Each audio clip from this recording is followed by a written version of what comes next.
Yeah, yay. It's your boy Murre, live with New Vegas Films, man.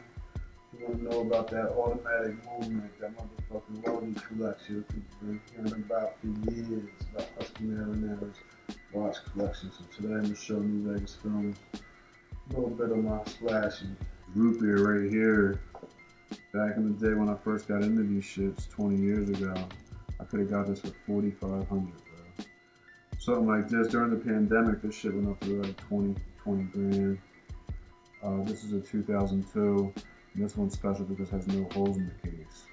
They stopped doing that in the second part of 2002. You never see a no holes root beer on the Jubilee van in this mint condition. So that's a good one. If you like Coke, this is a Rolex 2006 Rolex GMT Master 2 with the Coke bezel. I used to have the Pepsi, but I sold it, and but I still have the Coke. And this one also has no holes in the case, which they did in the mid 2000s before they discontinued this. As far as it's been discontinued, they brought a Pepsi, a new version of the Pepsi, but they never brought a new version of the Coke.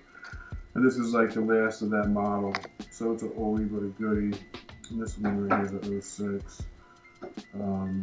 So yeah, I'll let you rent that one of these days when you all want to go to the club and shake your bushy tail. Right here we got a Daytona. This is a 04 Daytona. This watch should have only cost about $6-7 grand from a Rolex dealer, but you'd have to wait years to get it. So they were going for around 10 grand. Now this watch would cost you around 20 grand. And during the pandemic, it went up to like 25, 26. But prices have been going down.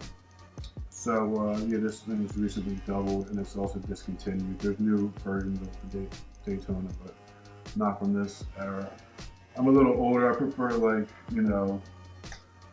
the early 2000s with the Rollies. You know what I mean? Because that's my era. I was in my 20s then. It put me back in that era. This is my newest one that's in here. This is a 2010 Rolex Day-Date Presidential Rose Gold 36mm. Yeah, got it for a steal back in the day. The 40 wasn't out yet. The 41 just came out, and I haven't had a Prezi in a while. So I was like, you know what? I'll get the 36 because it puts me right back in that era when you could only have a 36. I know people call it unisex now, but it's really not. Rolex never said it was unisex. It's a men's watch. Always was. It's the same size Biggie wore. It's the same size Tony Soprano wore. A lot bigger than me. Yeah, so that's a classic rose gold Prezi. It's the Paul Pierce right there. This boy right here. This is the Kermit. This is the first 50th anniversary green Rolex. So now they came with a Hawk after this, but they had the green dot and the green bezel. And then now they have the Starbucks, which is the same color combination, but the newer 41mm. This is the 40. This came out in the early to late 2000s. It's the anniversary sub, no holes in the case. You see what holes in the case, and they put a custom bezel in it. It's not really the original joint from Rolex. And I had this joint since the mid 2000s when it first came out, and then I sold it to a jeweler. I sold it to Alex, the jeweler, on Jewelers Row in Philly for $4,500. Sold it for $4,500. I ended up getting it again like 5-6 years ago for a steal for $6,500 just a few years ago. And then and that's what I paid for it in the mid 2000s.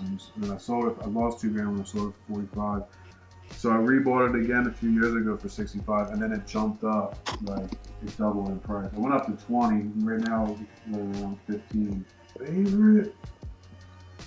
I'd have to say, I guess this 2001 Prezi, because it's got the factory diamond bezel, it's got the factory diamond lugs. It's really the lugs, because you never see that with all three, with the diamond dial, diamond bezel, and diamond lugs. So anybody can get a Prezi, 36mm Prezi, but you can't get it like that. I mean, all from Rolex. So probably that, just for that reason. But all of them are special.